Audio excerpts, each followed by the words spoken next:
Baiklah, pada kesempatan kali ini saya perwakilan dari kelompok 4 pemrograman web 2 akan mendemonstrasikan website yang kami buat dengan menggunakan Laravel dengan judul website atau project yang kami buat adalah Student Management.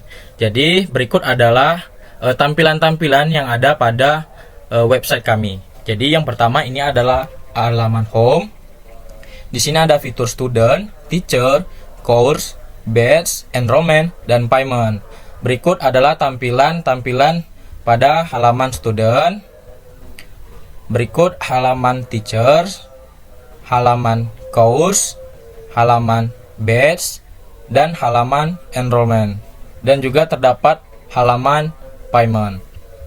Baiklah, jika pengguna untuk menggunakan sistem kami, pengguna harus membuat data mahasiswa atau data pelajar. Jadi di sini kita harus membuat data mahasiswa terlebih dahulu. Misal kita ingin menambahkan data yang terdiri dari nama, alamat, nomor telepon. Baiklah, saya akan mendemonstrasikan untuk menambahkan data mahasiswa. Misalnya di sini kita isi nama Andre, lalu alamatnya di Jambi, nomor teleponnya 0895, lalu kita save. Nah, di sini data Andre sudah dapat. Lalu jika kita ingin melihat atau mereview data yang kita buat tadi, kita dapat mengklik tombol lihat. Nah, jika terdapat kesalahan saat kita menambahkan data, kita juga dapat mengedit data tersebut. Misalnya nomor teleponnya salah nih.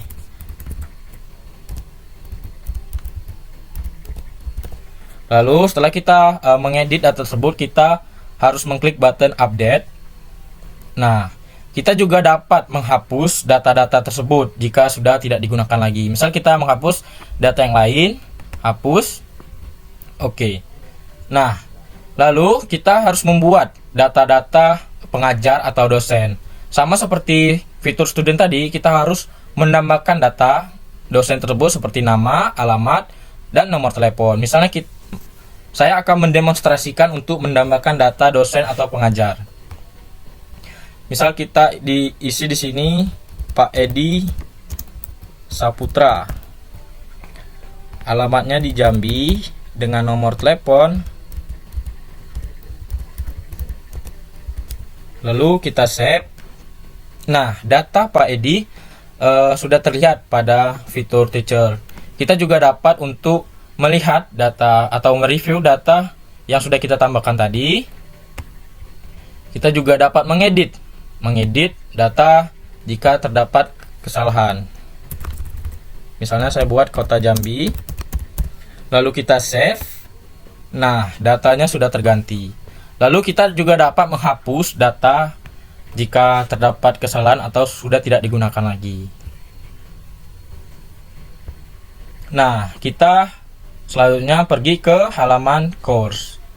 Nah, pada halaman course ini kita juga menambahkan mata kuliah terdiri dari nama, silabus, durasi gitu. Lalu misalnya saya akan menambahkan nama mata kuliahnya kewirausahaan, lalu silabusnya penjualan misalnya, dengan durasi 4 bulan. Nah, datanya sudah muncul. Kita juga dapat mereview.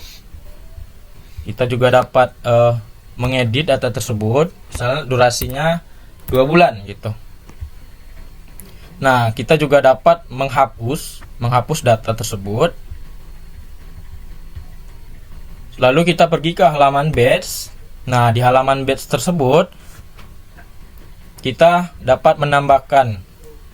Jadi, misalnya kewirausahaan Kewirausahaan 1 dengan course kewirausahaan, karena kita sudah membuat di fitur course sebelumnya kewirausahaan. Jadi, dalam sini sudah muncul datanya begitu. Lalu tanggal mulainya misal kita buat tanggal ini, lalu kita save. Nah, sudah terlihat data untuk batch kewirausahaan 1 dengan course-nya kewirausahaan. Start date-nya begini. Jadi ini datanya sudah terlihat, kita dapat mereview. Nah, kita juga dapat menghapus data tersebut. Lalu kita pergi ke fitur enrollment. Nah, di sini kita juga sama seperti tadi, kita harus menambahkan data. Misal enroll number kita buat dengan kode.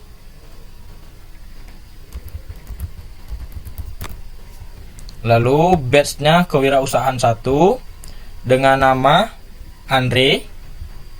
Lalu join date-nya kita pilih ini dengan total pembayaran awalnya 80.000.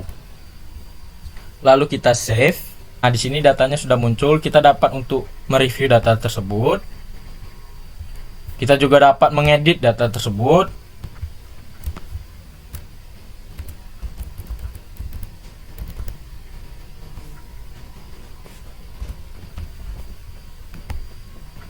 Lalu kita juga dapat menghapus data tersebut.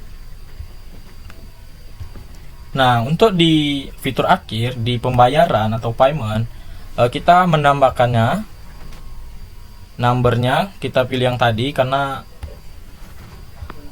ini adalah tanggal pembayarannya, misalnya tanggal pembayarannya, terus total pembayarannya mungkin 200.000. Lalu kita save. Nah, setelah datanya sudah ditambahkan, kita juga dapat untuk melihat, kita juga dapat mengedit. Misal kita edit datanya 250.000,